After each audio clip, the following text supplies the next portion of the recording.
Halo semuanya, welcome to YouTube 3L, ide lokal, aksi keren, bikin gebrakan.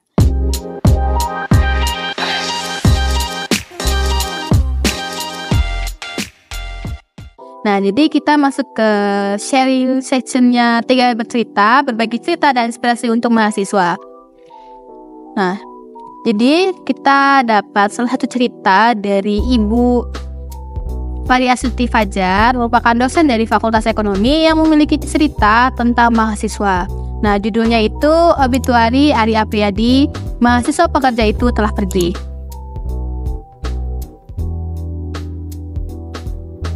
Dia bukan pemuda yang terkenal di Indonesia, tidak juga di Kalimantan Barat, provinsi tempat dia lahir dan dibesarkan, serta di sekolah sampai perguruan tinggi. Dia hanya dikenal di kalangan orang sekampungnya, lingkungan tempat kerjanya, teman-teman dekatnya, dan beberapa dosen di Fakultas Ekonomi dan Bisnis Universitas Tanjung Pura Pontianak. Dia juga dikenal oleh pengelola beasiswa Bidik Misi karena dia adalah penerima beasiswa tersebut. Dia adalah Ari Apriyadi, lahir pada 18 April 1992 di Desa Sungai Kupah, Kecamatan Sungai Kakap, Kabupaten Kuburaya. Kabupaten yang berbatasan dengan kota Pontianak tersebut, sebagian besar penduduknya adalah petani kelapa, termasuk orang tua Ari.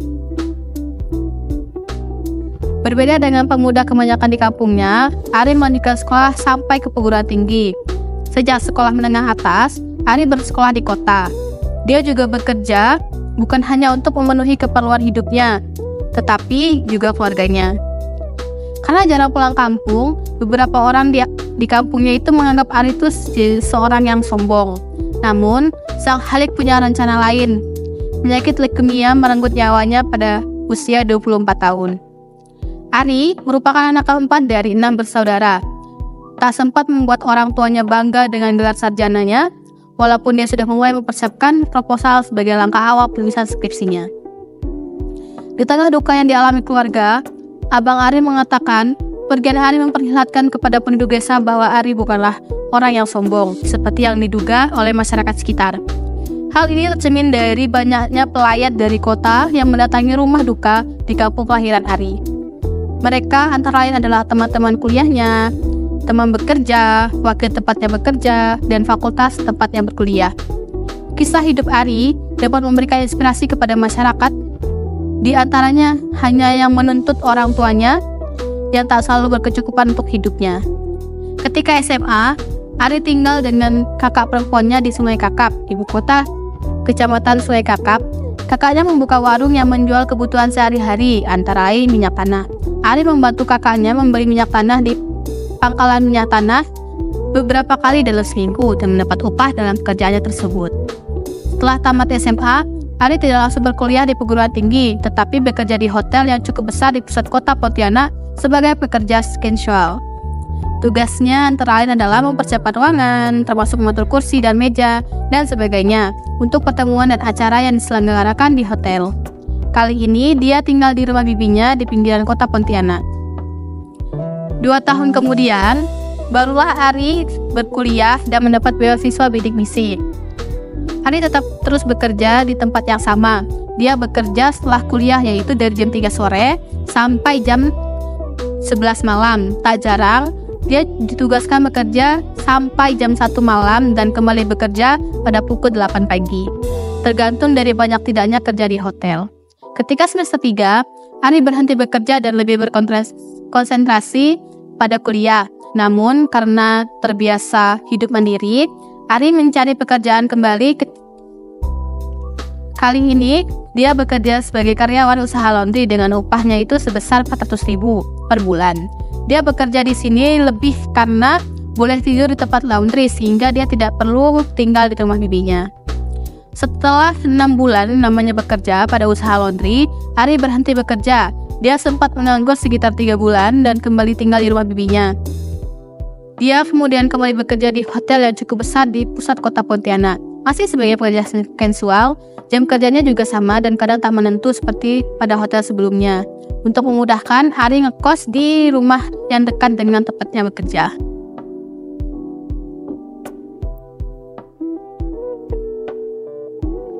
Pada Februari 2016, Tiba-tiba Ari pingsan di tempat kerjanya. Setelah itu, dia sering sakit dan akhirnya berhenti bekerja serta tinggal di rumah bibinya. Bibinya menginformasikan terkadang peluh membanjiri tubuh Ari seperti orang mandi. Dia juga sering merasa sangat sakit pada bagian pinggang sehingga sulit untuk duduk dan bernafas. Nafsu makannya sehari-hari memang sudah semakin berkurang. Akhirnya, keluarga membawa dia ke rumah sakit untuk diperiksa. Hasil uji darah menunjukkan Ari teridentifikasi penyakit leukemia. Untuk kepastiannya, Ari perlu dirujuk ke sebuah rumah sakit kanker yang ada di Jakarta karena keterbatasan peralatan di Pontianak. Keluarga Ari sangat terbantu dengan Badan Penyelenggara Jaminan Sosial atau BPJS, sumbangan para dosen, dan dana yang digalang oleh teman-teman kuliahnya. Membawa Ari ke Jakarta untuk memeriksa lebih lanjut bukanlah hal mudah. Pihak keluarga bingung siapa yang membawa Ari ke Jakarta selain kondisi Ari yang sudah lemah setelah keluar masuk 2 kali untuk dirawat di Rumah Sakit Kota Pontianak. Kondisi Ari semakin melemah dan pada akhirnya Ari dibawa ke rumah sakit untuk kali ketiga dan wafat di sana pada dini hari 1 Agustus 2016. Ari meninggalkan banyak kenangan kepada teman-teman kuliahnya yang lebih muda dari dirinya karena Ari terlambat masuk kuliah. Teman-temannya mengenal Ari sebagai orang yang ramah, rendah hati, penyabar, dan senang bercanda. Dia sering menjadi penengah ketika teman-temannya bertengkar. Dia juga aktif organisasi kemahasiswaan. Ari mudah bergaul dengan keluarga temannya yang rumahnya sering dikunjunginya. Kadang-kadang, dia ikut bersantai di warung kopi bersama teman-teman walaupun dia baru pulang bekerja dan menjelang dini hari. Dia pernah cuti bekerja untuk berwisata keluar kota bersama teman-temannya. Ari adalah penerima beasiswa yang bertanggung jawab dengan serius kuliahnya.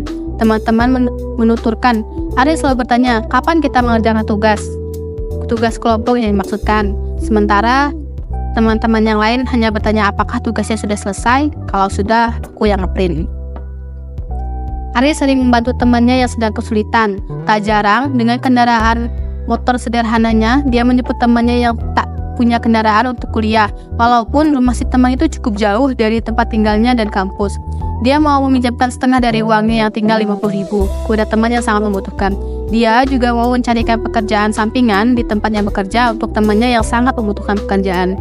Selamat jalan Ari Apriyadi, sang mahasiswa pekerja. Semoga Allah mengampuni segala dosamu dan memberikan tempat yang layak bagimu. Engkau dapat menjadi inspirasi bagi banyak pemuda. Bagimu, bekerja bukanlah halangan untuk mencari prestasi akademik yang baik. Sikapmu yang selalu ingin membantu meringankan beban orang tua telah menjadikanmu pemuda yang mandiri yang sangat pantas untuk diteladani. Bagimu, memberi lebih mudah daripada menerima. Negara ini memerlukan banyak pemuda sepertimu. Baiklah, disclaimer teman-teman, tulisan ini berdasarkan hasil wawancara dari keluarga almarhum dan teman-teman semasa kuliahnya.